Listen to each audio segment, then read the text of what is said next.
Hi, hello. Welcome to another episode of Isaiah's Newsstand. It's your host, Isaiah Edwards.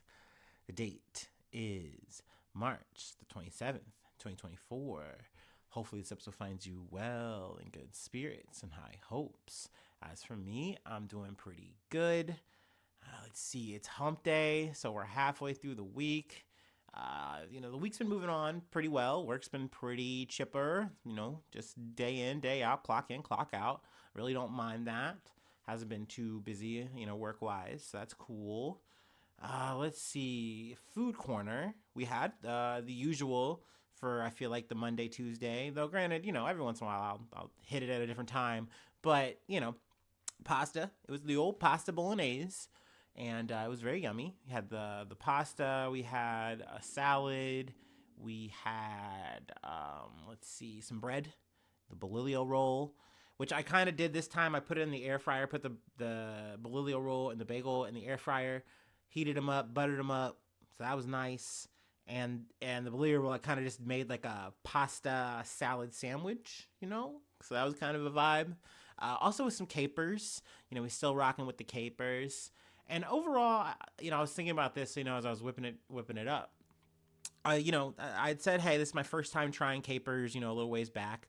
And, having them, in the rotation has been nice. I will say, like, I don't think it's like a definitely necessary thing. I don't feel like I've been missing out now that I've had them, but they're definitely yummy. I think I'll get them. I'll re-up on them again, but I don't know if I'll immediately re-up on them. So there you go. A little bit of a follow-up thought. Oh, another follow-up thought on some food. I know I told you guys that the spicy chamoy Skittles were kind of good. I haven't really. I touched them one more time after, and they're in the kind of candy graveyard. I haven't really talked about the candy graveyard, and today's not the episode to get into it. But anyway, it's there, and maybe that's more of a buyer beware. But I haven't heard anyone really buying any, so I don't feel bad. My conscience is clear and clean. Anyway, that's all I really have on the food corner, the meat corner. I feel like we're all caught up there. I'm gonna go ahead and do my startup, and then we'll go ahead and get into some news.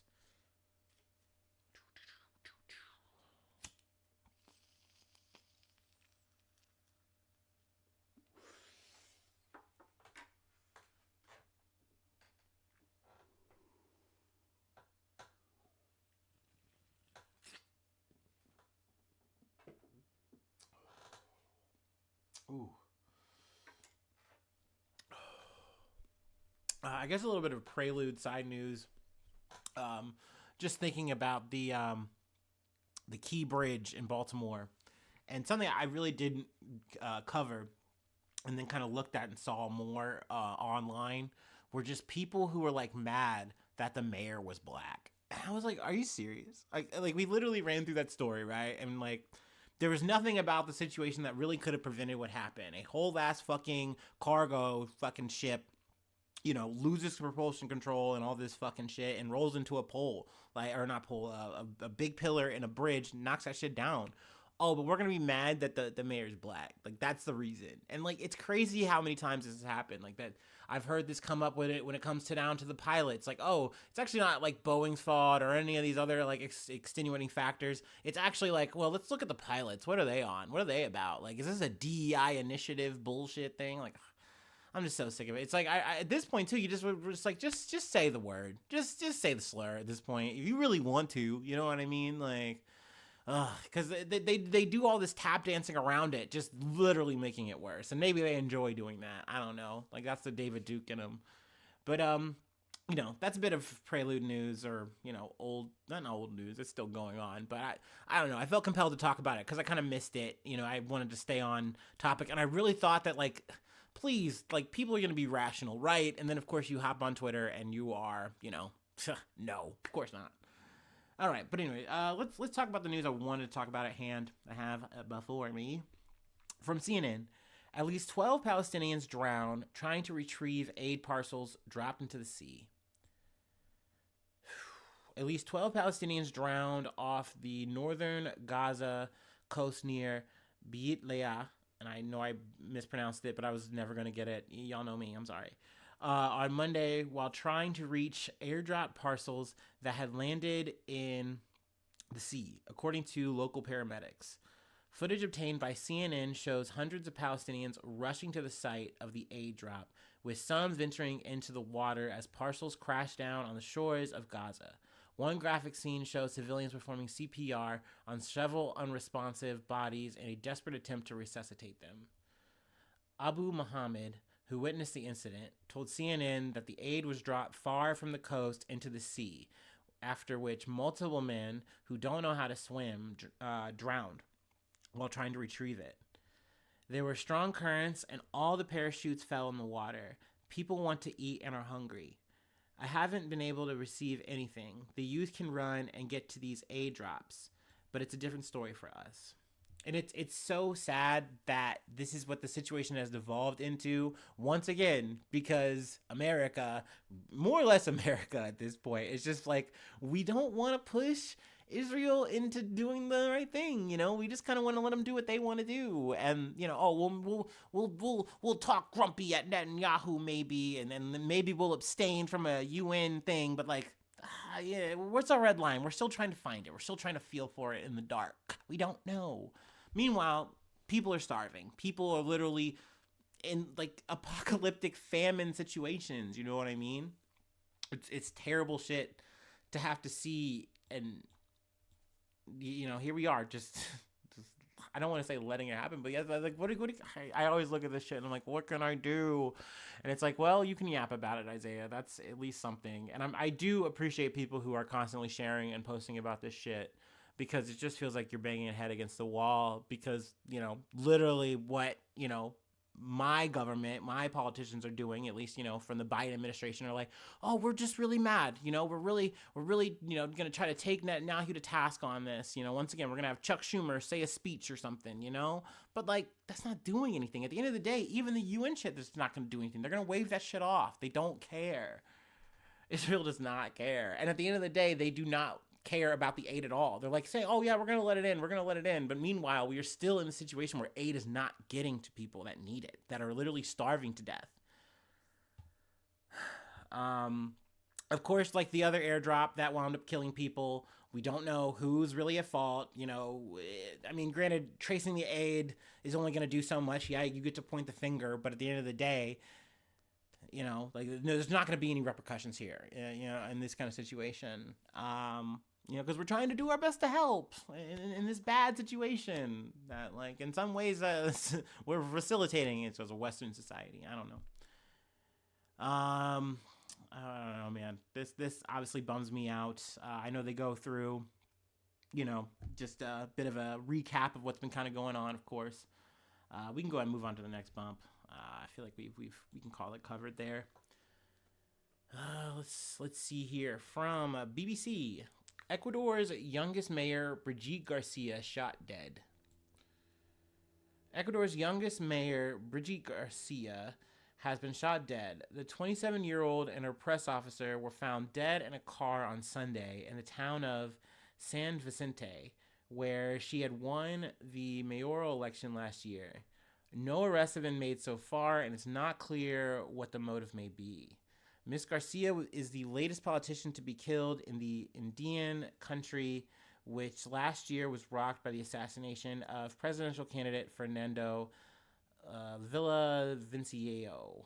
I know I should be able to pronounce that by now. I know we've talked about him, but here I am, alas, still stupid. The bodies of Ms. Garcia and communications director Yaro Lure were found in the early hours of Sunday local time. Police said the shots which killed them had been fired from inside the car they had rented, which I feel like that's a very important fact, because you would think something like this, it's like evidence which would indicate that someone would have come up on them and shot them, right? But then apparently that would mean like someone was in the car, killed both of them, left, and this is the situation at hand. So I feel like that's an interesting detail. I mean, granted, obviously I'm no CSI guy. I'm no goddamn Columbo. I don't fucking know. But, I wanted to mention that. Ms. Garcia, a nurse, had been elected mayor of San Vicente for the opposition Citizens Revolution Party last year at the age of 26. San Vicente, the town she governed, is located in the province of Manabí. The coastal region has been particularly badly hit by violence linked to drug gangs which smuggle cocaine to lucrative markets in the U.S. and Europe. Speaking of cocaine, this is actually a little bit of a, there's going to be a connector by the end of this episode. So, stay tuned, drug to drug. But anyway, Miss Garcia is not the first politician in Manabí to be killed. In July, a gunman shot dead the mayor of the port city of Manta, Agustin Intrigo, who had been recently reelected. And in February of 2023, mayoral candidate Omar Menendez was murdered just hours before polls opened up in the city of Puerto Lopez.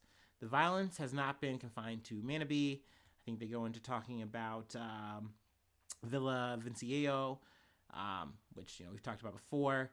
Now they also talk about recently elected President Daniel Noboa, who declared a 2-month-long state of emergency to combat armed gangs. It was extended by another month on March 7th. So that's, important detail. I'm glad I got that here. We can kind of roll that in. A little bit of double news there. The government says the security forces have carried out more than 150,000 operations since the state of emergency was declared and detained more than 10,000 suspects. And here's the thing I kind of hate about this, right? Because they do this huge dragnet, and cool, you're doing the literal full out head busting shit that you do in a state of emergency, and that's scary. You hope that this kind of like martial law is gonna get order, but yet here we are. The youngest mayor is found dead, with their communications director.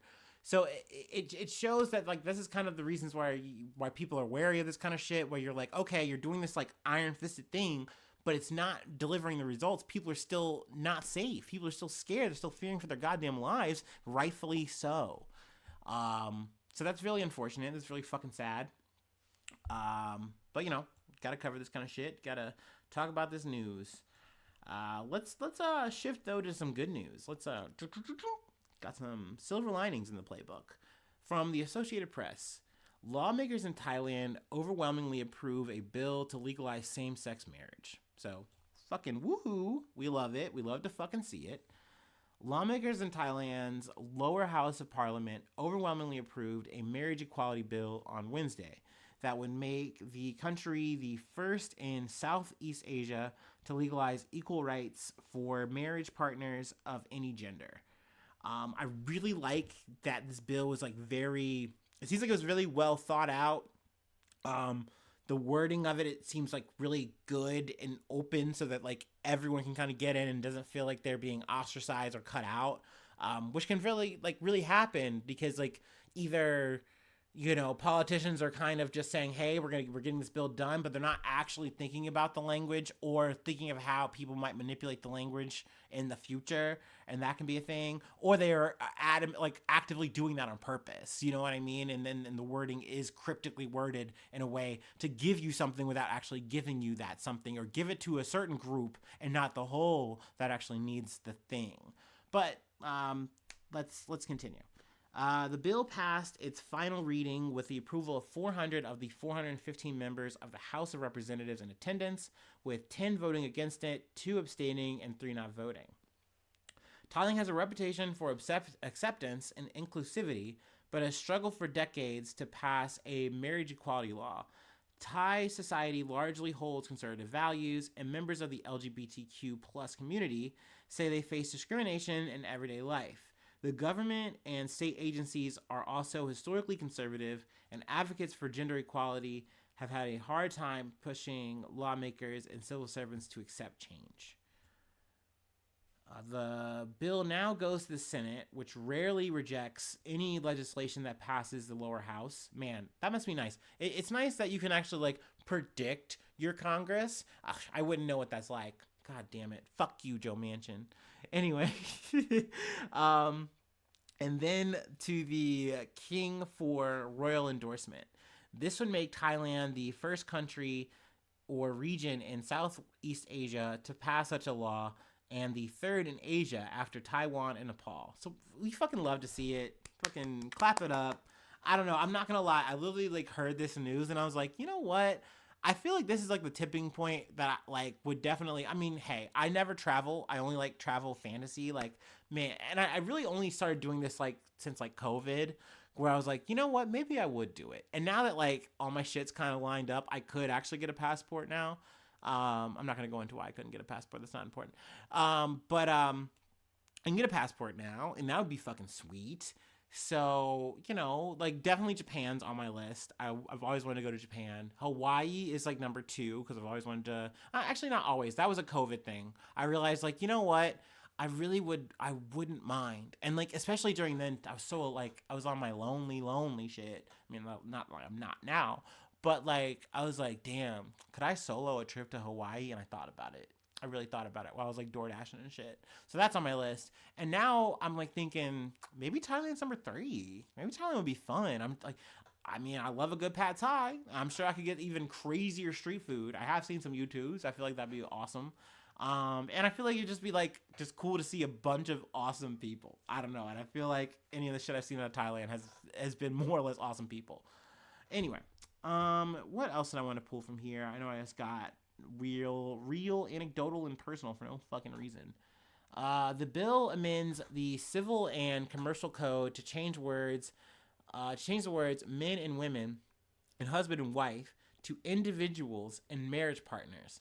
It would open up access to full legal, financial, and medical rights for LGBTQ plus couples.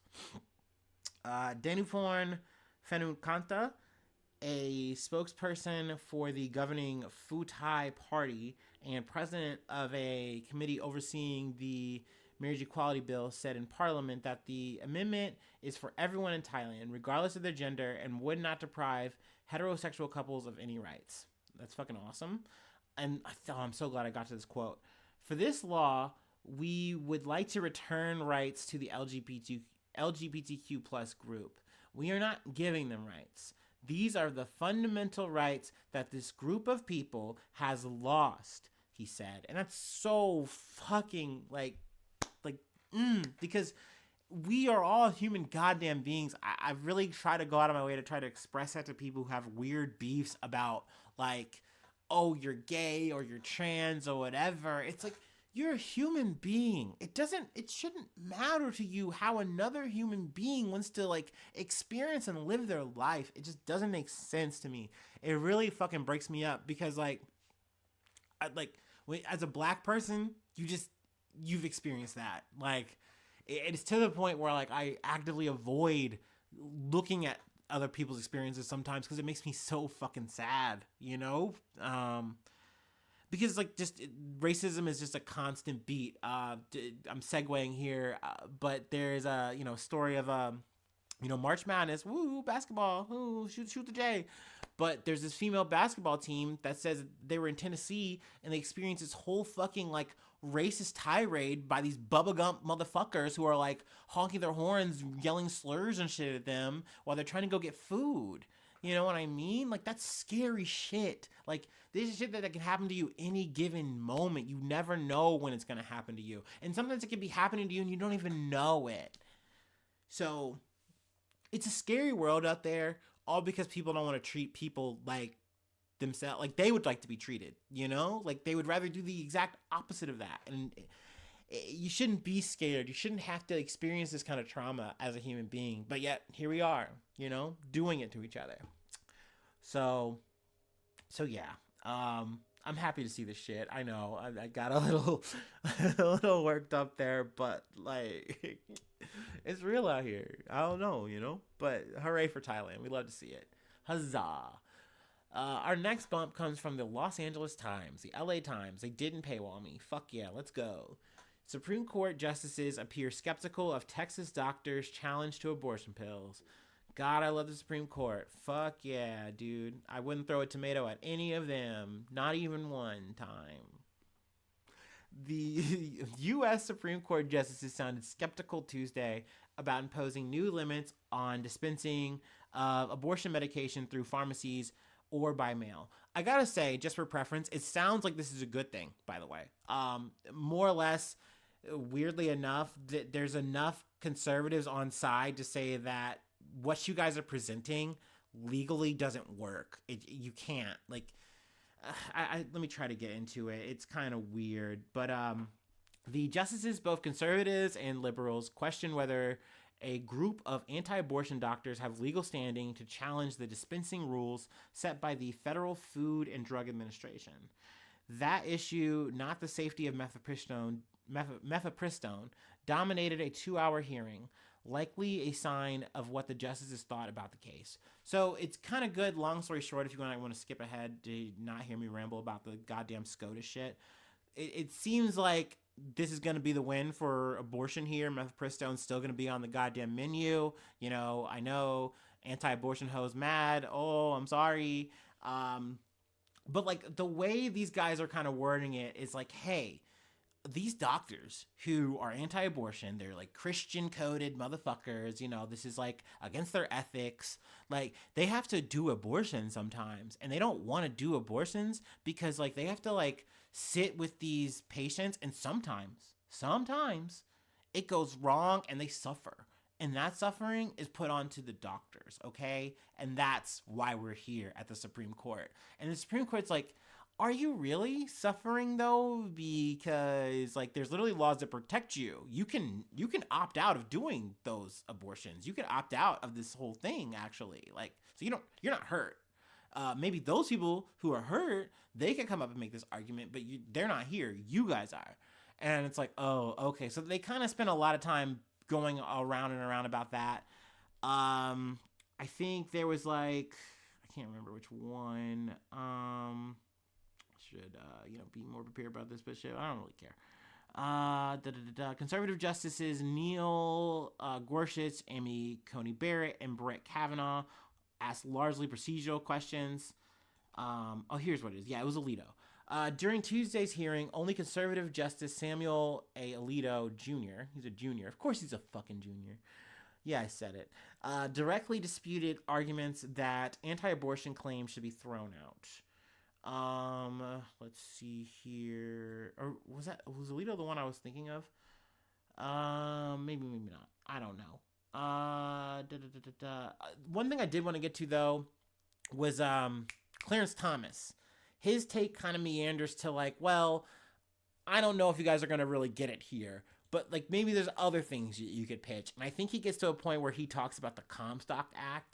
And the Comstock Act was passed by Congress under the administration of Ulysses S. Grant and criminalized the act of using the U.S. Postal Service to send obscene materials such as contraceptives, substances that induce abortion, pornographic content, sex toys, and any written material about these items. So I'm kind of glad that this was at least only someone like Thomas kind of blathering this shit out.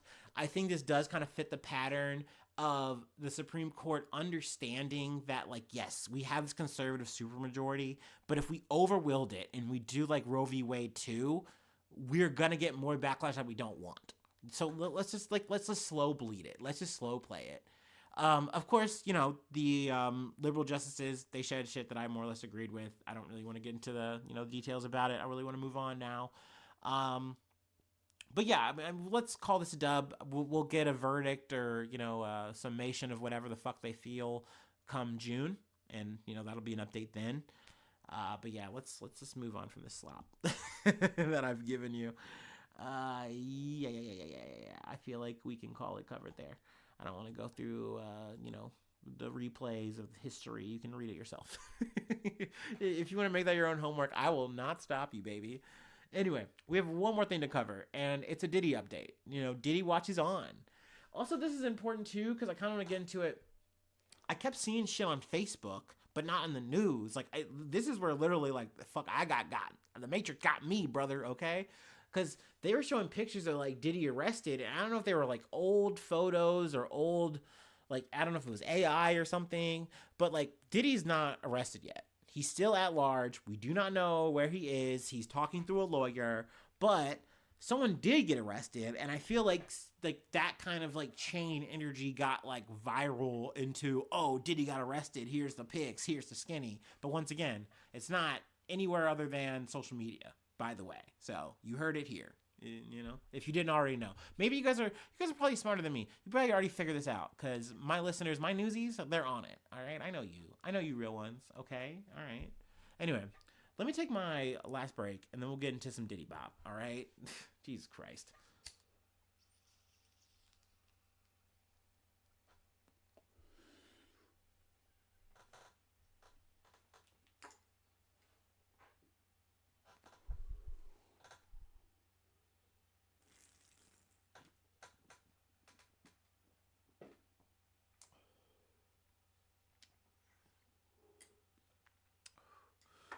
Ooh. Ooh-wee. Okay, from the Independent. Sean Diddy Combs doubles down on innocence as his alleged drug mule is arrested. Updates. Crazy to have a drug mule on retainer. Also, it's alleged that he has not just one, but like multiple. Before I went on, I saw that like Young Miami, Miami. I don't know. I don't listen to her. Apparently, it's alleged that she's a drug mule as well. So that was a thing. But let's focus on the thing at hand, the main attraction. Sean P. Diddy Combs. Sean Diddy Combs has broken his silence to deny all wrongdoing after federal agents raided his homes in Los Angeles and Miami in connection to a federal sex trafficking investigation. In a statement through his lawyer, Diddy called the raids a gross overuse of military-level force for which there was no excuse. Oh, I gotta add in my way. Oh shit. Oh my god. Scroll to continue with content. I'm trying Independent. Why would you do this to me? Man, I'm gonna reload. Sorry about this. Technical difficulties. Okay. Broken silence. In a statement, gross overuse of military-level force for which there was no excuse, and he insisted he is innocent. There has been no finding of criminal or civil liability with any of these allegations, attorney Aaron Dyers said. Mr. Combs is innocent and will continue to fight every single day to clear his names. Where are you, Diddy? Like, just show up, show out. Where are you? Also this week, a man police have described as Diddy's drug mule, Brendan Paul, 25, was arrested by federal agents in a Miami airport while he was allegedly carrying contraband inside of his personal travel bags. His arrest came the same day as the search on Diddy's homes. Mr. Paul was named in a lawsuit in February brought by music producer Rodney Jones, or Little Rod, alleging that Diddy sexually assaulted him and forced him to have sex with prostitutes. Also, it's believed that he was muling, Brendan Paul, was muling cocaine and marijuana. He was a cocaine marijuana mule. I don't think it was like, up the butt though. I think he just like put it in his luggage. I don't know though. I'm not, super apprised to the situation, at least as of yet. Excuse me. But apparently I think he was a basketball player for like Syracuse. Let me see if I just scroll too far down. Yeah, who is Brendan Paul, the 25-year-old ex-basketball star arrested as Diddy's drug mule? Former Syracuse University men's basketball player. So I guess that was like his claim to fame. And then next thing you know, he's running drugs for Diddy like it's fucking cheesecake. If you know, you know. God, it's crazy, man. Like, I was literally thinking about this shit before I went live. Like, literally last year, Diddy was doing some dumb, overblown, produced, like, Halloween stunt to do, like, a FU to Warner Brothers for, like, copywriting him for his last stunt where he was a Joker. And this time he was Batman. And now he is on the run like the fucking fugitive. His life really is like a goddamn movie, y'all. It's crazy. But anyway, that's it. That's all I really have for the day. I know I went a little bit long and a little bit rambly, but, hopefully you love it. Hopefully you're enjoying the ride and you don't hate me. That's all. I want to be loved. I want to be adored, like Marine and the Diamonds. Anyway, if you'd like to help out, support the effort financially, I do have a Patreon. Patreon.com/Isaiah News. You can become a newsie today. And I shout you out at the top of the month. Plug a project if you'd like. Free ways to hit me up. IsaiahNews1@gmail.com. And then let's see here. Free ways to follow me. Any of the socials, feel free. Take your pick. I'm there. Probably the podcast is there. Let's see. Hopefully you're subscribed to the YouTube. Please, please, please do that. It helps out a lot trying to get somewhere there with that. I feel like that's like my best route to success. I don't know. And it's just, it's good to grow the base. It's good to see the number get bigger. Boop, boop, boop. But yeah, subscribe. Helps out a lot. Hit the like button. Helps out. Leave a cool comment. If you're not on there, you can do those things on whatever platform you're listening. Hit those stars, all of the stars, all of the cool reviews. Sharing is caring. It can be so fun. And hopefully I see you soon for some more good news. I love ya. Bye-bye. Mwah.